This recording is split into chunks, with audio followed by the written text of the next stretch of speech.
Excellent. We're live. Kia ora koutou katoa, mihi nunui ki a koutou katoa.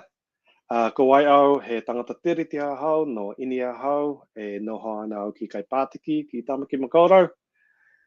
E mahi ana au ki reflexive ko Baruch Jacob toko ingoa. Warm welcome to everyone who's here today and who might watch this video later. Who am I? I'm Baruch Jacob. I'm tangata tiriti from India and live in the Kaipātiki area of Auckland, Tamaki Makaurau. And yeah, I work with a design. I run a design agency called Reflexive. We mostly work with experience design and with innovation research. So these conversations, these thinking aloud, is really around that conversation of innovation. What are people trying to do in the world? What's getting in the way, and what are they then doing about it? Quite a few months ago, I met Tara Solomon through a mutual contact. Hey, Nikki, if you're there. And we had a fascinating conversation around what she and her organization are trying to do, particularly in the early childhood kindergarten space. And it was quite really need to bring her on the show. So I'm going to bring her on and let her introduce herself as she will. Oh, there she is. Kia ora, Tara. Welcome. Kia ora koutou, ngā mihi nui, no airani me inarani o ku tupuna, ke Tamaki Makaurau e noho ana, he kai whakahaere toku tūranga o ngā Kaitiaki Kindergartens, ko Tara Solomon toku ingoa. So yeah, I'm Tara, I'm from Kaitiaki Kindergartens in the northern part of the North Shore. So we have 14 centres that run from sort of Mairangi Bay up to Warkworth and across to the west. Yeah, thank you so much for having me. It's a real privilege to be here to talk with you all today and just to share some of the mahi that we're doing with you. Thank you, Brooke. Oh, kia ora, Tara. Thank you very much for coming on. Tell us a little bit more about how, I was just thinking about how does the kindergarten system work? You said it's northern part of the North Shore. Is that a bunch of kindergartens? Yeah, the association began, over 70 years ago with one kindergarten, and then has grown over the years. And so we have 14 centres, and they're just there. It's an association, so we look after that group of 14 centres. Nice. Yeah. That's very cool. And when we met, Tara, I mean, we had a fascinating conversation around what you were trying to shift in the world and how it related to do kindergartens and sort of the early childhood space. Say a bit more about that. What are you trying to change in the world? Yeah, well, I've been thinking about this a little bit more because I think it's really important to think about why I do what I do. And for me, human flourishing probably is the most important thing. It's at the core of what I believe, that all humans should have the opportunity to thrive and flourish in life. And how that can look different for each and every person. And so, and for me, the reason kindergartens has become so important because those early years of our lives are foundational for the whole of our life. So what happens within that first 6 years of life is so important. They really shape the dispositions, the capabilities that will lead you in your whole entire life. And so in that way, early childhood is a vital part. And so supporting parents, but also in early childhood education, as now so many children starting even from birth, like very young or very young children, all up to going to school. So kindergartens, we do predominantly look after children from 2 to 6. But we do also have an all day, or like all from 6 months really as well. Some of our children. So that's a really interesting thing, And I mean, just stopping for a minute around the kindergarten stuff. About has there been a growth in the pre-2-year-old, pre-3-year-old? So there's been exponential growth in early childhood service and the need for us. So I think the biggest growth they've seen is in New Zealand, you've got early childhood centres that are kindergartens. We are a public, we're in the state sector, so we're community based, and then not for profit. So all of the funds that come into us go back into the services to ensure that we deliver quality early childhood. And then you've got profit making business sector, which is your generally all day. Well, again, a variety of different services. Some of them would be all day, some of them would be shorter sessional, some of them would be from birth to 6, some of them from 2. So there's a whole array of different options for parents. I suppose that one of the issues that exists in New Zealand is that we put a lot of money as a government. Our government money goes into, well, we're one of the highest in the OECD in terms of the investment we put in, which is amazing because it's really important part. Very interesting. Yeah. But we still actually have some of the highest costs for early childhood, which you would think doesn't really make sense. And that's because the community-based kindergartens, such as ours or other community-based services, we are very affordable. Whereas the profit-making businesses, they're using that same government funding, but then also they've got to make a profit because they're a business. Right. Yes. And so that's one of the challenges that we face at the moment is for families and we really need to uplift the knowledge that actually early childhood really should be a public good for everyone. The value and the importance of it. It's part of the social fabric of our society. I think there's a perception that children are the responsibility of the parents. And why that's true, of course, they are and the first and best educators of our tamariki. But at the same time, these are your future co-workers. These are your future leaders. These are the children that are in our education system today are going to be the people who will be, the citizens of our future. And so it's actually, and also the parents of those children today are already the ones that are actually working in our businesses and they're working in our as our leaders, and so they're studying or they're contributing to society in whatever ways whatever they're doing. So it's a very important, and it's important for everybody. It's not something that's just for the parents. Early childhood education is vital for everybody because the quality of it matters. So research has shown that why early childhood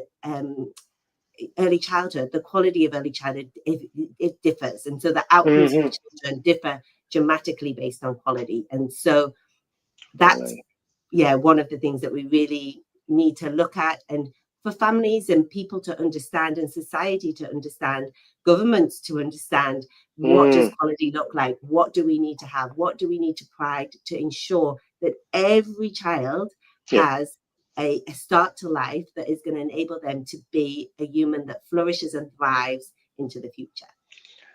That's very cool, Tara. And so that sort of circles back into what you started with. You're talking about what you want to see differently or change in the world is human flourishing. And this is where human flourishing kind of starts. So you have a really good shot at helping people to flourish quite early on, not just the children in early childhood centers themselves, but also their families, right? It's that wider context of it. It is. And I think that's, kindergarten, for instance, it is a very community-based, early childhood is a very community-based function of society because it does ripple out. What they learn in kindergarten, they take to their families. So they become kaiako to their teachers. That's teachers to their families as well as. And I think, one of the things in Aotearoa that I've loved in terms of is learning Te Reo Māori. So Te Reo Māori is a very important part of early childhood. We have a bicultural curriculum, and so it's embedded in everything we do. And one of the key words that I always share with people from around the world, whoever they are, that I just think is ako, because it means teaching and learning in one word. we don't have that in English. No. And so, the value of actually, if you're a learner, you're a teacher. If you're teaching, you need to be learning. And I think that it's one and the same is such an invaluable concept. And nowhere more do you see that in early childhood. When you empower a child with the agency to become a teacher. You know, we want. A big focus of our kindergartens is enviro schools and sustainability. And this is crucial for the future. You know, if, you know, in the climate change, you know, just in the world, the way that we are changing, the fact that we need to be looking at I suppose, a circular economy, moving away like degrowth rather than growth. We need to be teaching our children how to be sustainable. And they go out exploring in their communities, and they did some water sampling. And this child was just horrified to find that the quality of the water, you know, in out in Whangaparo was not okay. And so he went then back and called all of his whānau. That day he went home, he said, and he spoke to all his whānau and gave them a list of different things that they can do to ensure that the quality of the water is that. And so the agency that child, so in itself, was a great thing to do. So, you know, if we could get everybody doing that and raising the consciousness around actually the importance of quality of water and what our responsibility is, amazing. But also that he's now got that sense of himself that he can make a difference in the world. He can do something. Yes. And that's what we're empowering our next generation with. Wow. There's so much richness of what you just said. I don't know which thread to pull at, but there's two I'm going to just tug on a little bit. One is what you just said there about the sense of agency at a very young age, that I can do things that change the world around me. And I mean, with a lot of I'm kind of aware of some of the mental health stuff around adults, particularly, that's happening in the world, and a lot of problems or mental health challenges, I hate calling it mental illness, is quite interesting what you just said there. It's like we lose our sense of agency, that I can change the world around me, or that we, especially as collectives, can change the world around us for the better, and that we are kind of controlled by bigger forces, by greater forces that we can't touch. And so to sort of get into the habit of having agency from a really young age is so powerful, right? It is. And I think the thing that another thing I want to change in the world is that, you know, we do this in early childhood. We empower our learners, we give them agency over what they learn, how they learn, and we encourage, we support and promote. And then we put them into a schooling system that then starts to diminish that. And that starts to say, oh no, you need to write this, you need to do it this way, you need to, you know, and because the system, it's not the teachers are amazing, but the system, you know, demands that they learn this in this way. And I think there's actually, you know, in terms of some of the reviews that are going on at the moment, there's a push potentially for more of that, going more back rather than a learner-centered focus, because they've got large classrooms and difficult to manage, and they're wanting everybody to be at the same standard at the same time, but rather recognizing that, you know, learners learn in different ways at different times. Even like literacy, literacy is multiple literacies now. We don't just read and write. And even if you think about reading and writing, I mean, it's only been for a few hundred years that we've been doing that, you know. And I think, but now we've not only got reading and writing, which is amazing, but it's also images and, you know, the creativity that we can use with AI tools. And, you know, there's a whole array of different literacies that are available to us, and that we need to empower our next generation to be using. So that when they leave, you know, schooling, that they're leaving as learners, people who are willing to learn and adapt, because there's going to be technology available that we've got no even idea about right now. So it's kind of giving them the tools to know how to learn something, Yep. to know how to, and I think that's what's really important. Yeah, that's a really interesting line of thought, Tara, just about how do we keep, even through the bigger education system, how do we be like a kindergarten? That's sort of the sense of play and discovery. And I mean, it's really interesting. I was at a session earlier this morning with Academy X. Francis Valentine was talking about AI and sort of what's happening with that across the world. And it's really interesting how many of us in our, I don't know, in our 40s and our 50s are traditionally, I suppose, even 20, 30 years ago, would be starting to wind down, but we can't. You can't wind down. The world is shifting under our feet. And so the kind of skills that yeah, to your point, we need to be learners. Again, we can't stop being learners.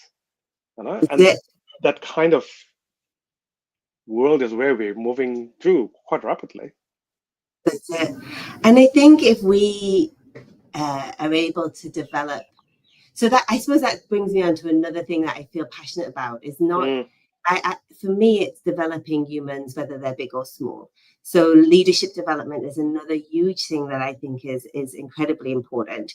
And so this isn't just about the little people who are in our kindergartens, but this is around their families. It's around my kaiako, my teaching, my staff, my kaimahi, and people in society, even the organizations that I work with, and because for me, leadership is influence. And I feel like we need to be developing the ability to be leaders and influence of what we're passionate, what we're creative about. I know Sir Ken Robinson talked about finding your element, and I don't think it's not necessarily that you have one element the whole of your life that's your thing. It can change, it can vary. It's not to box people in, but it's to broaden people's idea around the concept of creativity as well, what that is. People think of creativity as drawing a picture or making a painting or, creating a piece of music.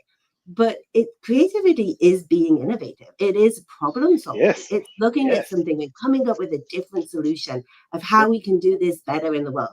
That could be in HR. It can be in data analytics. It can be in any field. Like, mathematics is one of the most creative things you can do. And it's cooking, it's gardening, it's so many things. And I think people have got this, it's the understanding around what creativity is, and then an understanding, who you are. And I think this comes back again, if we go back to early childhood, we have Tafaraki, which is our curriculum. Yes. And, it's one of the key things is identity, knowing who you are, your belonging, the sense of who you are. Because without that, it's really difficult to explore. It's really difficult to go and be innovative if you don't know who you are, because you're doing it out of a place of insecurity. And so I think there's a lot for, I think society, any business to learn from our curriculum of Tafaraki, which looks at, strands of belonging, communication, your contribution, exploration, your well-being. And you touched on it before with mental health. We have to make sure our well-being is intact. We have to make sure we have the recipe to ensure that our people, whether again they're big or small, have got the safety net, the space, the environment to flourish. And so I think that's another big thing that as leaders we have to be developing the leaders around us as well, with an environment where they can be innovative. I know no, go on. That's right. Sorry. But I know I started this role less than 18 months ago, and it's a wonderful association of amazing kaiako. But one thing we've done to create this culture of innovation is values. They had values, but it was clearly identifying what those values were, everybody agreeing with them, and and then talking about them, what they look like, what they feel like, what they sound like, setting a clear vision of, we wanting to be leaders in innovation, in sustainability, in equity, but also that our mission to create lifelong learners, and having those things clear in our mind, so that people do feel safe to innovate, because they know they're going to be caught by the values of, generosity of spirit, monarchy tanga. They know that, if they make a mistake, we're going to hold them, that they can try it and they can use that as a stepping stone for the next thing. And again, that's these values go throughout the Whanona Tonga, that they're part of something bigger than themselves, that they're connected to each other, that will hold them together. That it's a space for ARCO for learning and teaching. It's a space for Kaitiaki Tanga for, guardian, looking after our kaupapa, knowing who we are as kindergartens, and, creating a legacy. We've been here for a long time, but we want to be here for the next 100 years. That's right. And so I think, I just think some of those things are really important. It's about creating an environment for innovation as well. And I love what you just said there, because there's this sort of the relational web. I'm sort of webbing my hands together. And the relational web that's not just made up of people or beings, but also of ideas and of systems. I mean, that's all of that is what helps that relational web. And that is where innovation emerges from, that deep relational web. And just a couple of comments coming in. Sarah's said something in the same lines, sort of the relational web, actually. The Kaiko and some of the other kids and their parents are effectively the aunties and the uncles that our modern lives don't often include anymore, especially in sort of quite urban context. But also that brings up the question, I think, I'd love to hear a bit more about that. So this world that you're talking about, what's getting in the way? And Sarah's asking about, as government priorities change and this financial pressure, are these the sort of things that are getting in the way of the human flourishing, particularly through our youngest people, or are there other things? What's getting in the way of that vision? Potentially. So potentially at the moment there's the policy changes. So there's a regulatory view, and that's propagating that they, rather than having qualified teachers, we replace that with a lesser qualification or not qualified as kayako. And something like that, for instance, we find really is threatening to diminish the value of what we do and how we do it, because actually having, you wouldn't send your child to a primary school where the teacher wasn't trained. And there's an idea or a notion that early childhood is about caring, that we just have to care for the children, that we're just creating a space of caring. Now, of course, we need to care, and that, the sense of building responsive reciprocal relationships. But it's the kayako knowledge of of that training, of that in-depth of human development. And this is what I feel is so important, is because I think our early childhood teachers and what they're trained with is, in many ways, should be how we train other teachers. They actually miss this human development, and they get stuck in the subject fields, which is is also important. But actually, without understanding humans, how can you understand how to teach them well? How do you know? I think one of the great things is being a leader, and every kayako is a leader because they're influencing others. And is to know who you're influencing and how they're all wired really differently, and that actually each person needs different things to learn and to grow and to develop. And that's what we do at early childhood level. And if you don't have that training, and you're entrusted, with these our precious tamariki, then potentially that impact of that to society as a whole, as I said, early childhood is it should be part of our social fabric, because that's right. It's for everyone. And so, yes, some of these potential regulatory changes that have been recommended will diminish the quality of our curriculum. the fact that the Tatiti is being threatened, because again, that's a big part of culture and identity, which we know is Right. so embedded and important Yes. for not just that Maori tamariki, but for all tamariki. All of us. You know, Yeah. yeah. And so this is these are the crucial things that are challenging us. And so I think we have to have a voice. We have to raise the consciousness. We have to raise people's understanding. We have to remind people how important early childhood is. We have to,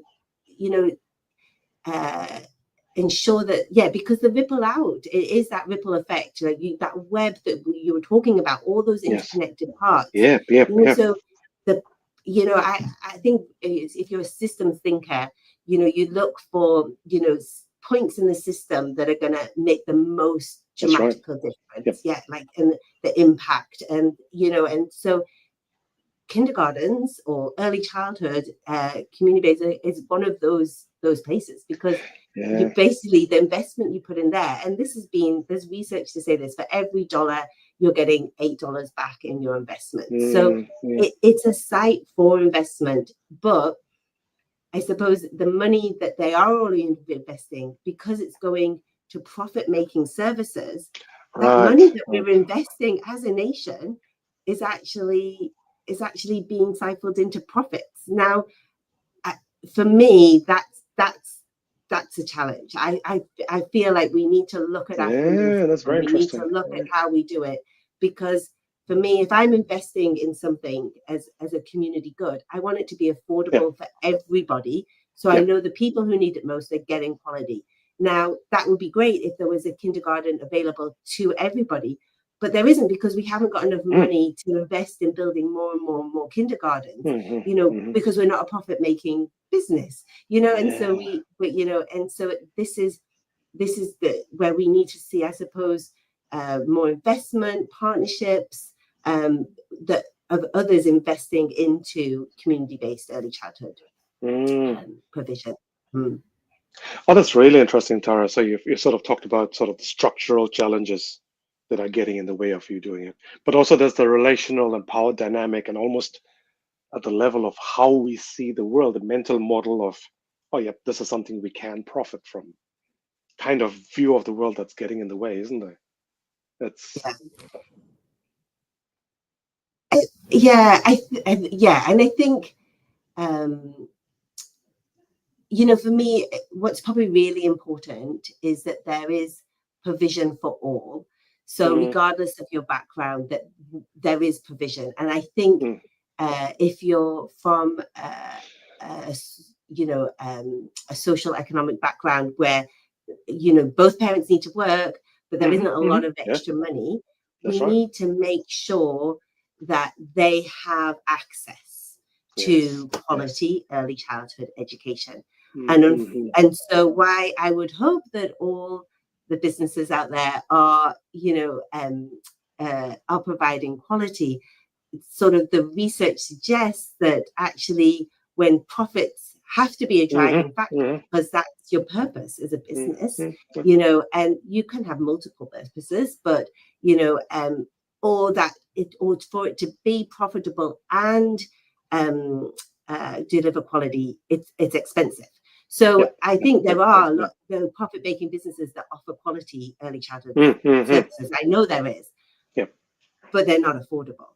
And so for me, it needs to be affordable, because the families, the children that need it, we all need it. They need to have access. And a lot of those families might not.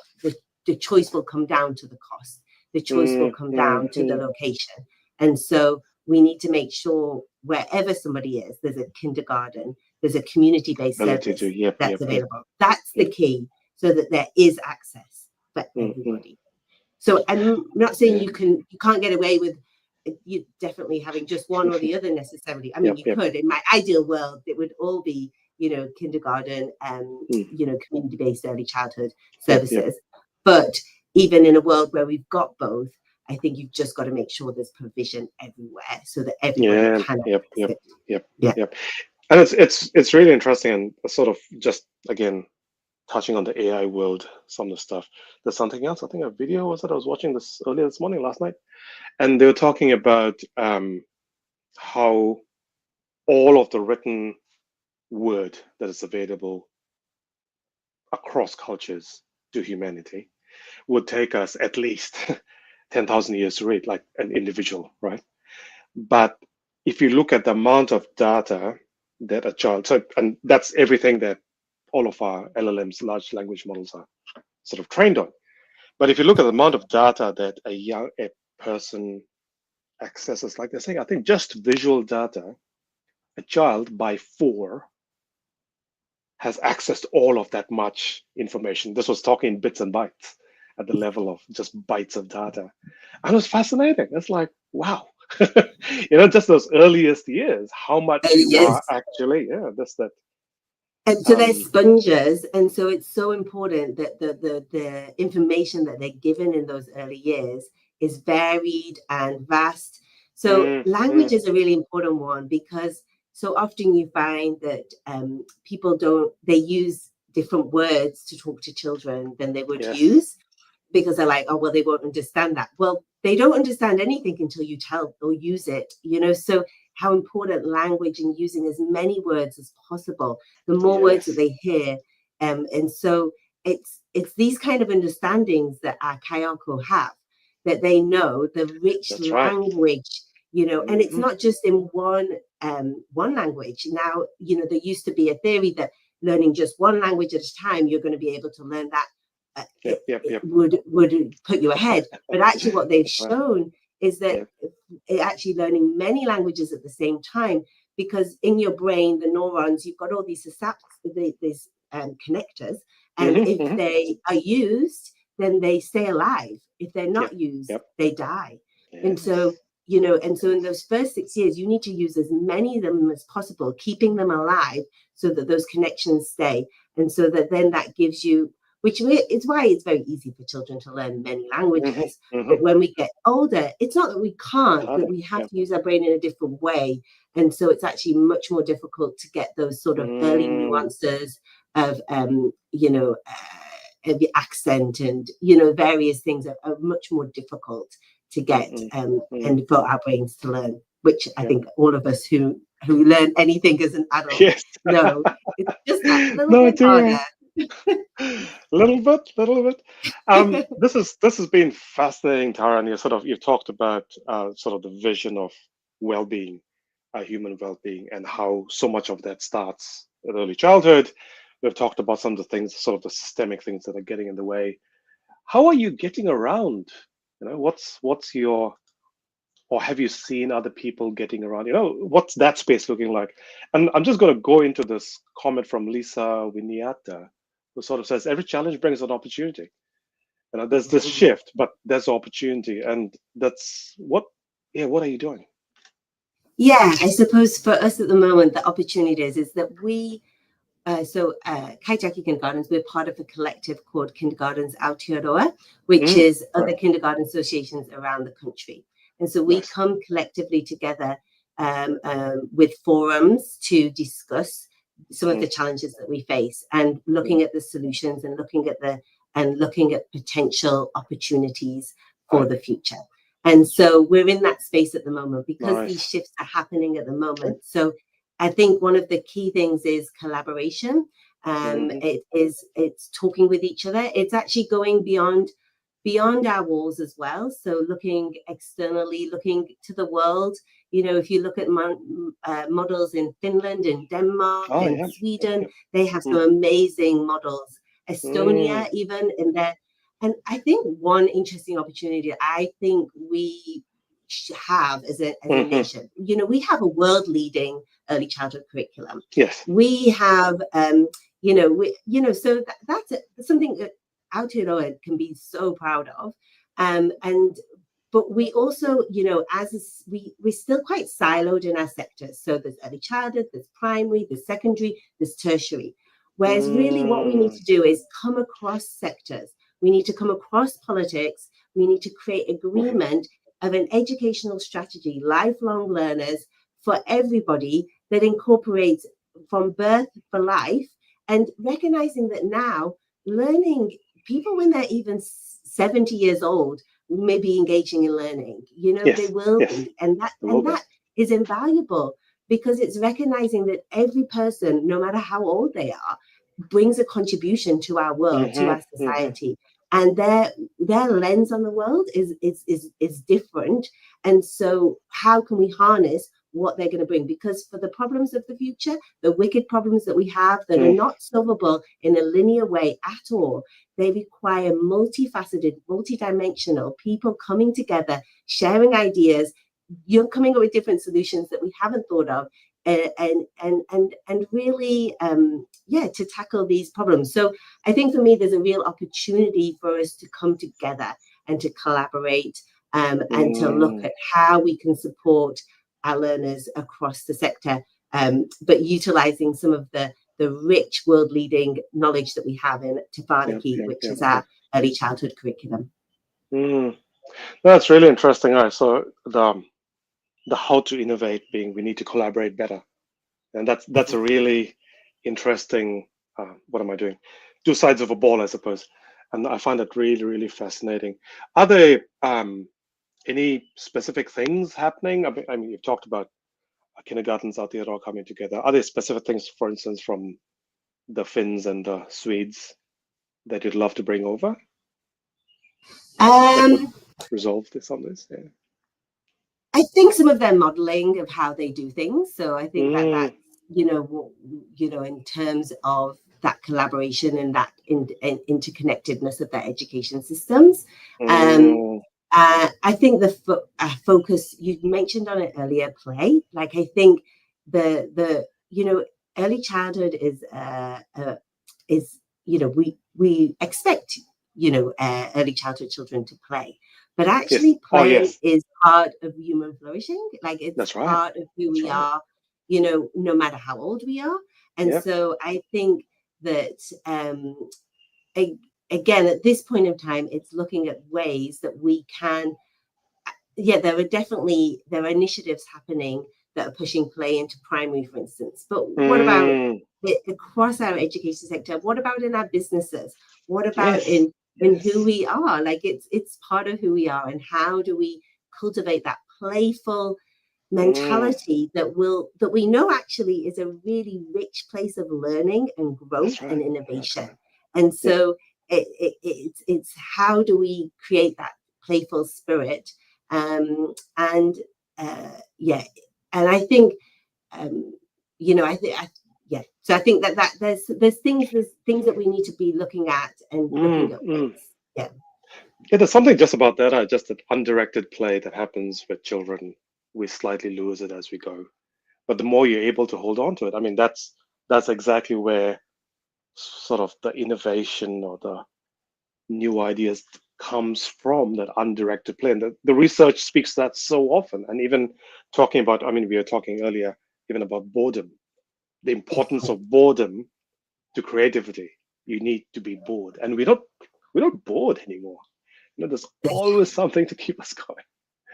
Always something to keep us going. I think boredom, and I mean, the other thing that is scarcity creates innovation. So in some ways, some of the things that may be happening, and when resources become more scarce, then actually that also presents us with an opportunity to think, how can we do this differently? How can we do it, in a way that will, that we can.